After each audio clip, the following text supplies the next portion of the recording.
पूछती हूँ, ये कहाँ की संस्कृति है डैडी, जहाँ एक होने वाला पति अपनी होने वाली पत्नी से इस तरह का सलूक करता है।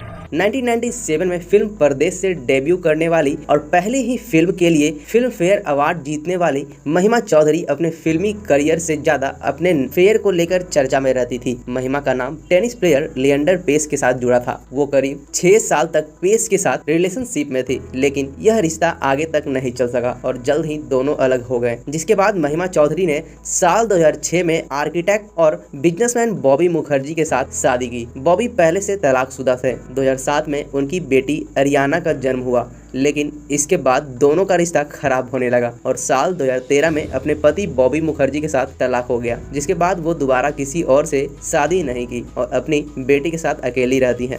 तुम्हें इस खून खराबे से डर नहीं लगता?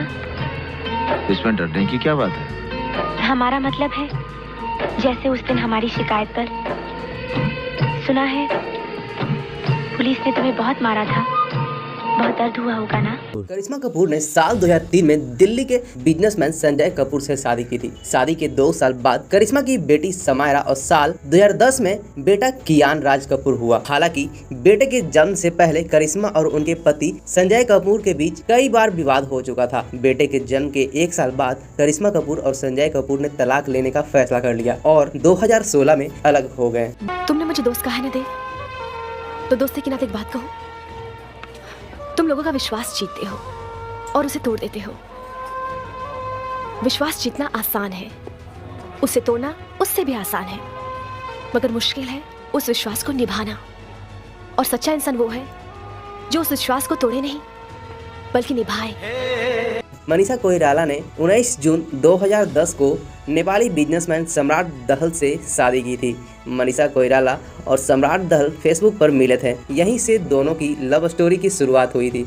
आपको बता दें कि सम्राट मनीषा से 7 साल छोटे थे। इनकी शादी 2 साल भी मुश्किल से नहीं चल पाई। शादी के कुछ समय बाद ही मनीषा और उनके पति में अनबन होने लगी थी, जिसके बाद 2012 में एक दूसरे से अलग हो गए। क्या बिगाड़ा है मैंने तुम्हारा? क्यों मेरे साथ ये जुल्म किया? तुम तो जानते थे ना कि मैं विजय से प्यार करती हूँ। तुमसे तो मेरा कोई ताल्लुक भी नहीं था, सिवाय उस इज्जत के जो मैंने तुम्हें विजय का दोस्त और भाई समझकर दी थी। क्यों मेरी जिंदगी बर्बाद कर दी तुमने गोपाल? क्यों? पूजा भट्ट ने साल 2003 में होटल मालिक मनीष मखीजा संग शादी रचाई थी, लेकिन दोनों का रिश्ता ज्यादा समय तक नहीं चल सका और शादी के 11 साल बाद दोनों ने तलाक ले लिया था। पूजा भट्ट रणवीर शौरी के साथ रिलेशनशिप में रह चुकी थी। माफी? किस बात की माफी? मैं विलायत से जरूर आई हूँ, लेकिन जानती हूँ यहाँ पे किस तरह के लोग रहते हैं। गरीब जानबूझ के हमारी गाड़ियों के नीचे आते हैं। पाँव टूट गया तो 5,000 रुपए, हाथ टूट गया तो 10,000 रुपए, और अगर जान चली जाए तो 50,000 रुपए भी मांग सकते हैं। बोलो, इस बुढ़िया के जख्मों की क्या कीमत है? अमृता की शादी एक्टर सैफ अली खान से साल 1991 में हुई थी। शादी के समय अमृता सिंह जहां इंडस्ट्री की चर्चित एक्ट्रेस थी, वहीं सैफ अली खान ने तब फिल्मों में डेब्यू तक नहीं किया था। असल में इन दोनों के बीच 12 सालों का एक बड़ा एज गैप था।